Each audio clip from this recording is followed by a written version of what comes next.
అండి బాగున్నారా మీరు? నేనైతే బాగున్నాను, మీరు కూడా బాగున్నారు అనుకుంటున్నాను. ఈ రోజు ఇంకొక item next egg fried rice తోటి మేము ముందుకు వచ్చాను. దానికి సంబంధించిన ఐటమ్స్ అయితే ఇప్పుడు 2.5 kgs బాస్మతి రైస్ అండ్ దీనికి సంబంధించిన క్యారెట్ బీన్స్ తీసుకున్నాను. ఒక 4 eggs తీసుకున్నాను. ఇప్పుడు నెక్స్ట్ రైస్ అయితే నేను ఆల్రెడీ పొయ్యి మీద పెట్టేశానండి. దీన్ని మనం 75% బాయిల్ చేసుకోవాలి. ఇందులో బిర్యానీ రైస్ ప్లస్ ఆయిల్ కొంచెం యాడ్ చేశాను, మసాలాలు కూడా యాడ్ చేశాను. ఇలాగా 75% మంచిగా బాయిల్డ్ అయిపోయింది.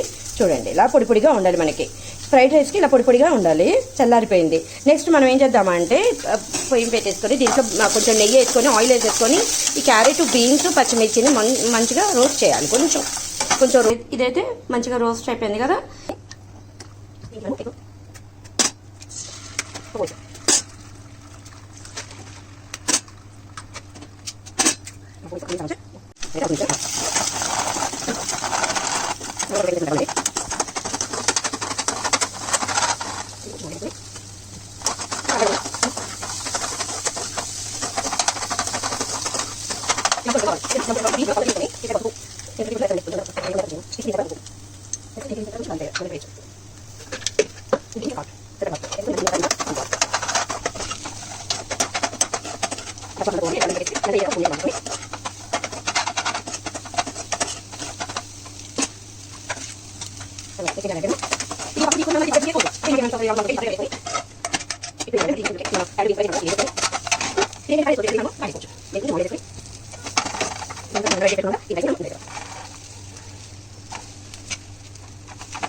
ఓకే, చూసారా ఇలా మంచిగా రోస్ట్ అవ్వాలండి. రోస్ట్ అయిన తర్వాత మనము ఏదైతే ఎగ్ ఫ్రైడ్ రైస్ పెట్టుకున్నామో దీన్ని కూడా ఇందులో వేసేసుకొని పైన